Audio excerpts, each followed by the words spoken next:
9.3 FM, WPFW. I am talking with my grassroots givers, the Black Howard Jean. He's the director of this great organization, and the Cabal Sylvester. He is a participant and entrepreneur. Welcome to the studio. Thank you for having us. Thank you for having us. We appreciate you.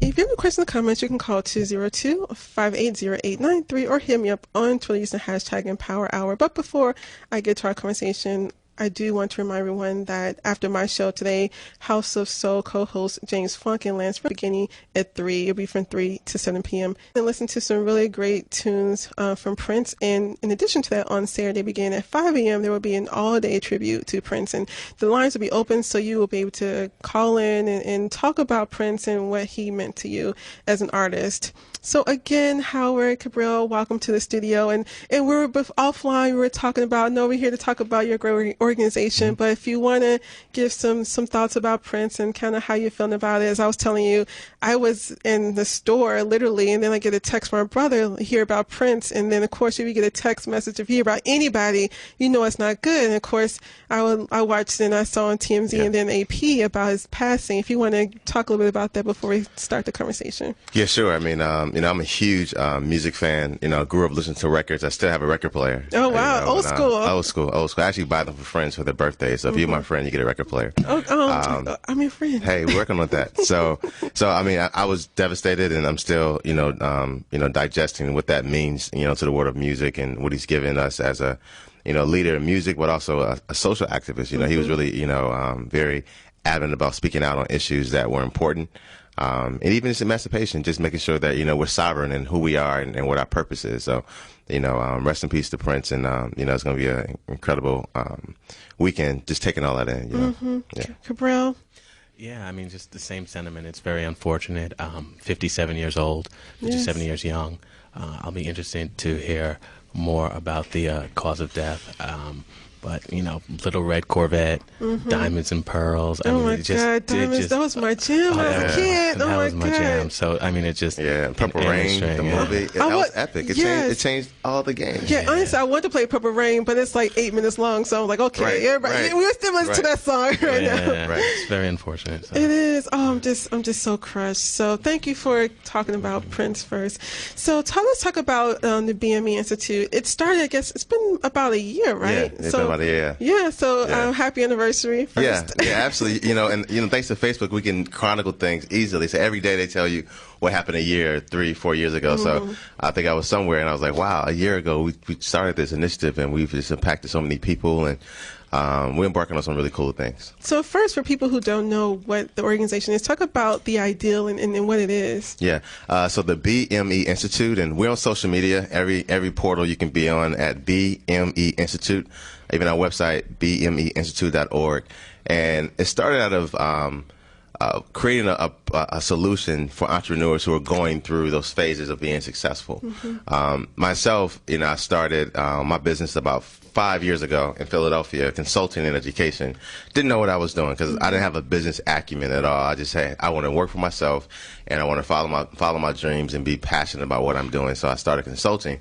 So then I ran into a lot of pitfalls. I failed, made a lot of mistakes, lost a lot of money, and just went through things emotionally because I didn't know how to do it. They didn't teach me that in school education, which is my background. So the BME was more so of a solution for guys like me who were smart, maybe had a good idea, but didn't know how to be successful in that business arena, because it takes a lot of insight. So essentially it's a 16-week curriculum that's derived from some of the most successful MBA entrepreneurship programs in the country, paired with a mentorship development component.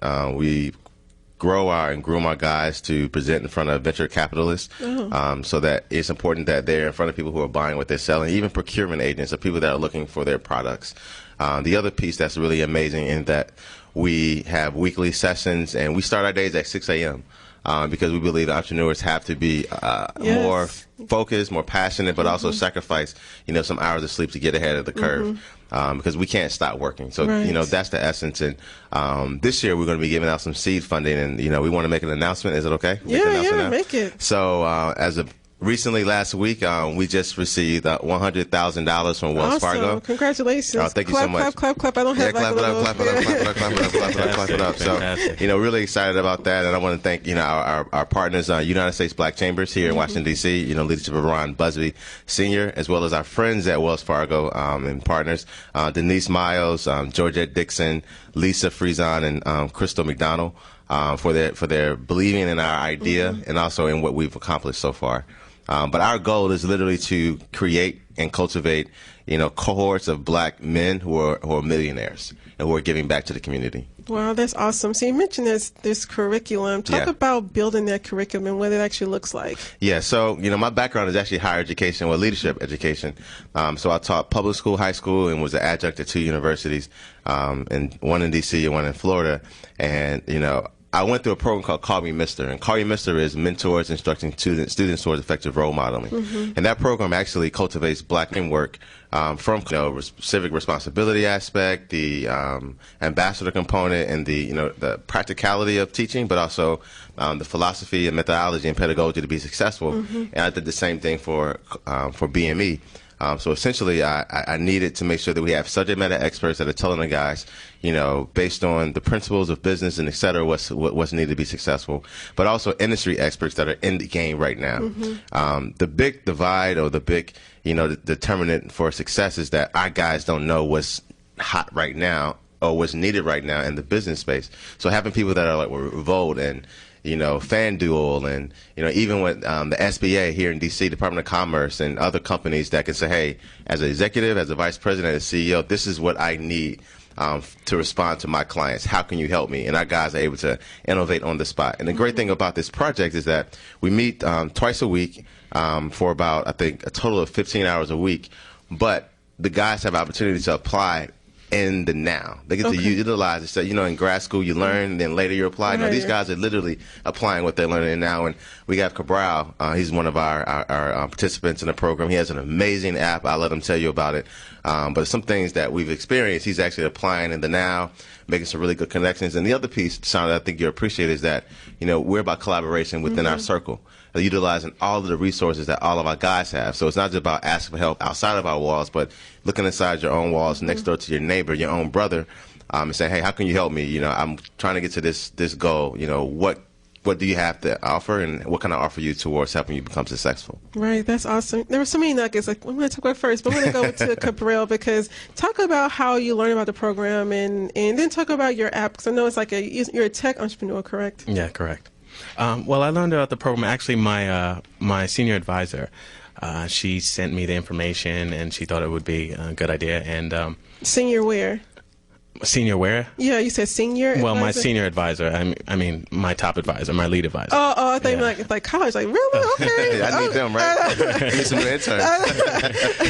Yeah, no, I have a joke, actually, when I go to McDonald's and I order a senior coffee. And they're like, senior? I'm like, yeah, I'm a senior in high school. But, yeah, so she sent me the information, and so I applied right away. And so we did the 4-week pilot cohort in December. Okay. It was tremendous. It was fantastic. I mean, we're still all so close. We have we actually are part of a group chat, and I mean, we're group chatting all the time. I mean, we're always communicating, always collaborating. It's really been a remarkable experience. It's a tremendous platform. How important is that? Because you networking and collaborating, because as an entrepreneur, it can be a very lonely experience. Man, it can be so lonely. I work from home, so... Yeah, and let me tell you, so it's funny, and Cabal can relate to this, because, he's worked at home and created this amazing app. And what's the website? And the... www.thebigpicture.mobi, M-O-B-I. And it's in the App Store? In the App Store and Google Play. Okay. So having worked from home for myself for the past 4 years, and it's lonely, but also you need momentum. You need people to kind of bounce ideas off of, and just stimulate your own thinking, and motivate you when you're not excited. You know this, working at home every day is not a top 10 day where you're getting very productive and et cetera. So, being among other guys who are, excited, but also guys who are finding out new information that can offer you insight, it just helps accelerate what you're doing. And it's important that we all collaborate, and we're only just pulling the same, framework or the same, concepts from hubs and accelerators. But in our community, we don't have enough. So, we're excited to, partner with other entrepreneurs like, the Black Upstart, Kezia Williams, shout out to her. That's my sister girl. She's doing some great things. DC Black Tech and other organizations that are really, trying to push the envelope as it relates to Black entrepreneurs, in the country. Yeah, I think it's on the whole collaboration is so important. How has it helped you in particular with your app, Cabal? Well, I can tell you where it really helps me is that for me, being a tech entrepreneur, there's tech meetups every night. There's places you can go every day. A couple weeks ago, I was telling Howard a story. Actually, it's funny. I mentioned in the group chat actually too. But so I was at this tech meetup, and I was talking with this gentleman, and we were talking for about 45 minutes. And then at the end of the conversation, we were talking about the app, etc. At the end of the conversation, he says to me, "How are you doing this? You're Black." What? And and it's funny. Because I was actually kind of relieved, because I feel like that's generally the sentiment. It's just people aren't going to actually say it, but he actually said it. So to have this space where I'm able to perform and be in this space it's very, very valuable, just from an emotional standpoint. Support. I mean, that's a big part of it, like resilience. And so, like we were talking about, when you're home, when you're an entrepreneur, you're working on your own energy, right? And so, to be able to actually feed off other people's energy is really, really, really important. Right. Being able to say, "I'm thinking about doing this. What do you think about this? I want to bounce this ideal off of you," versus hitting send on Twitter or something. Right. I do tend to send a lot. Well, I have a chief marketing officer I send things to now, at least via text message. But it's good to have other people around you who can really support you. One of the awesome things I think is important about what you're doing is just having the male bonding, because there are so many. I get invited to a lot of organizations that are women-based. That like there's Walker's Legacy, and then there are a few others like BFF, another one that's actually launching today. Black female founders. Oh, wow. I feel like women, we're sort of used to connecting with each other, but you don't really hear about a lot of men kind of connecting one-on-one when it comes to entrepreneurship. Yeah, so that's true. I think it's a very powerful thing. Yeah, and I'm so excited and so honored to have the guys in our cohort, and I know they're listening. They're on the group chat, the group meeting, etc. But they give me inspiration, and I tell them this is a us thing. This is not just a Howard Jean thing or one guy that's doing well. Everyone is going to move together, because we know that we're so much stronger, as a collective instead of just as one superstar. We can have a whole galaxy of just stars shining. So that's the concept, and we just want to continue to, not only just to inspire, Black men, but inspire, other groups to work together, But it's been empowering, every day to know that, I'm supported and that other guys are supported by one another. I mean, it's like I said, it's breathtaking. It really is. And really, and I read an article about also change the image. When we think about how Black men are portrayed in media, typically is very negative. We don't really see them in brothers in suits. We see the hats turned back, whatever. Right. I mean, I don't really care how you dress. This isn't about how you dress, but typically it's very negative. But to see so many brothers who are entrepreneurs who are trying to start a business is really empowering. Yeah, it is, and but also what's great about the project is that we're not just utilizing the network or the resources of the guys in the program, but we're looking towards our mentors or our senior leaders in the business community who have done things already. Because I think one of the greatest failures that we have, within our generation is that we think we can do it on our own, or we think we're doing it for the first time, and we're not.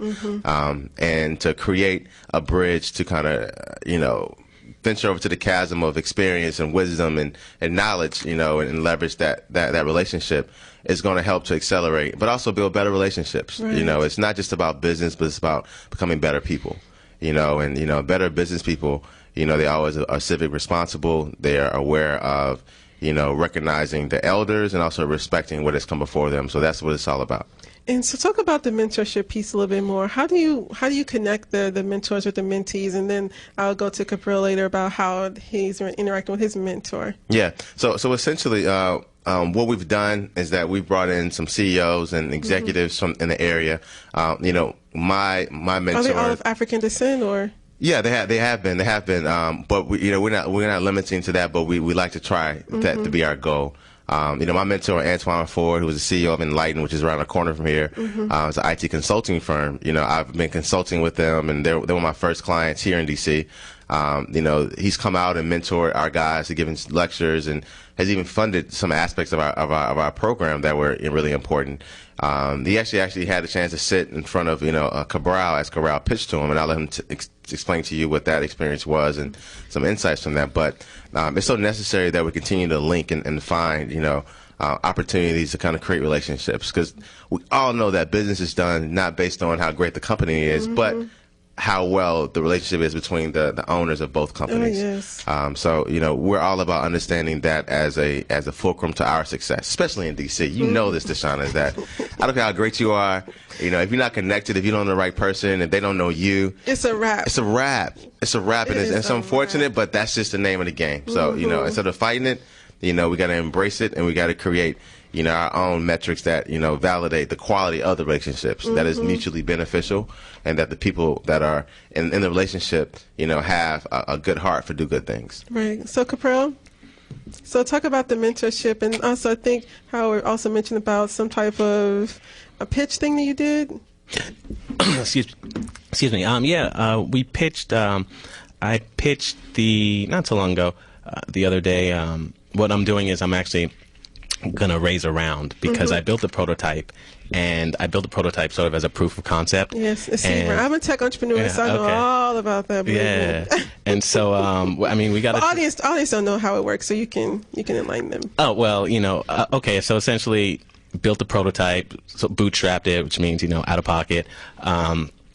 And built it for proof of concept. We got a tremendous response on the social enterprise angle, and so like Department of Health and Human Services, AARP, IBM, Blue Cross Blue Shield, like a lot of these tremendous organizations have reached out, and so then what we said is now it's time to actually build out what's called more of an MVP, and so we're raising a round for that right now. And so I we did a pitch with Mr. Ford, the CEO at Enlighten, maybe last week or so. And it was a fun experience. It was really, really good, and just really great experience, and just because that's what we're doing right now. That's what I'm doing. I'm raising my seed round here. Yeah. Yeah. And also what's good about that is that although we may pitch to some CEOs and et cetera, although they may not be in a position to invest, or for whatever reasons, they have insight and relationships. They know people. They know people, and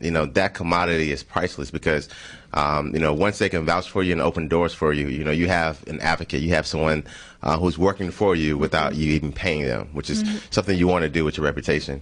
But one thing also that we're doing this round for BME is that we're providing seed funding to our entrepreneurs. So how much will it depend on the product? It's dependent on the product, but also we're looking to make this very competitive, because we know we got to create the best and the brightest. We're not trying to create something that's just generic, but something that's really special, but something that's impactful and meaningful. So we're looking at doing maybe for the first place in our project $3,000, $2,000, and $1,000, so that we can pour into their business. Although it may be not a lot of money to most people, that may be just enough to get them over the hump, or to pay for an intern to get them more work, or et cetera. So we're really excited about that aspect of the program, and we've been in relationships with Howard University, with the University of District of Columbia, DC government. So it was really excited at how the district has responded to us, but also nationally. Yes. Are you looking to take this? Because I know it's U.S. Black Chamber. Yes. So is this something you're going to be, duplicating in other cities? Yes, actually, our goal and our vision is to, be in 2 markets this year, 2 cities this year. So DC is one. And also overseas. So we look to go to West Africa, because we understand that in order to be a global thinker, you got to start in the now and think bigger than just the United States of America. So what we're doing in the fall, we're looking at October, November now. We're going to be somewhere in West Africa, taking 5 of our best and brightest entrepreneurs and matching it with their 5 best and brightest young entrepreneurs, and addressing the social challenge through entrepreneurship. And every year the goal is to bounce from continent to continent, country to country, if you will, so that we can kind of create our footprint, but also leverage resources and create those international, relationships that's going to drive, success, but also solutions. Yeah, and it's so, to be an entrepreneur, you really have to think internationally. You really can't Absolutely. think on a U.S. scale. Absolutely. I think these days, you will be shooting yourself in the foot, as they say. I think that's so powerful to go outside of the country. Talk about, do people have to pay for this particular program, or how does it all work? How do people get involved? So, that's interesting. We're actually, debating that right now. The first round, or the first pilot of the program, I funded out of my pocket. And I didn't ask for anything from the guys. And we had a great program. But I know for us to be where we need to be at the standard, we're going to have some buy-in from them. That's going to help to validate, their purpose for being there, but also that, take care of some administrative fees and things of that nature. So we're deciding now. There are a lot of, programs that are like ours in Silicon Valley and across the country that, require, an application fee or, an administration fee or et cetera. So we're deciding that now, but we definitely want to create opportunities for people. So, there are ways to kind of get around, the funding aspect, but we're just really excited to get this funding from Wells Fargo to really do some really cool things here in the district, and to let this be a model as we expand across the nation. Wow, like I said, I think it's so powerful, and you're building legacies too. You think about it, because one of the things that's really important about entrepreneurship, it's great to be an entrepreneur. It's tough to be an entrepreneur too, right? But you're building legacies. You're building generational wealth. And I think at the end of the day, that's what's so important in our community. Cabal, if you want to talk about that. Yeah, absolutely. I mean, that's a huge part of it. If you look at the wealth gap in America, we have this generational poverty issue, and so building your own, building that foundation is something that then you have something to pass along to to future generations. It's just, I mean, it's so important. You can't even really speak to how important it is, because it's just so important, right? Yeah.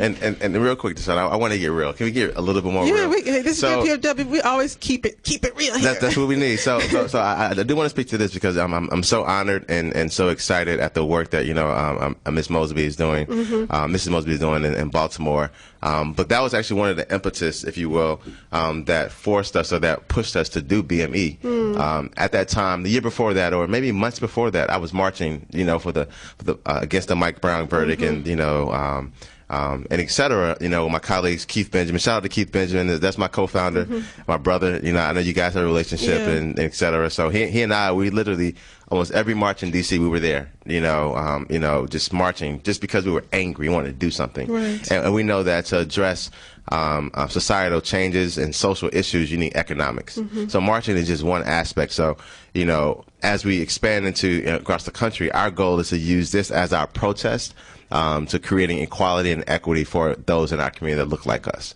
Yes. And again, it's not about ostracizing or excluding anyone else, but realizing that the power for us for change and sustainable change is going to be through economics and through business, and through people that look like us. But also as role models. If these young kids that are angry and frustrated realize that they can pour their energy into creating a business that creates, builds legacies, and that addresses solutions and creates lifestyle for their families and themselves, I'm sure that energy would be diverted, and we wouldn't have the unrest as we do have.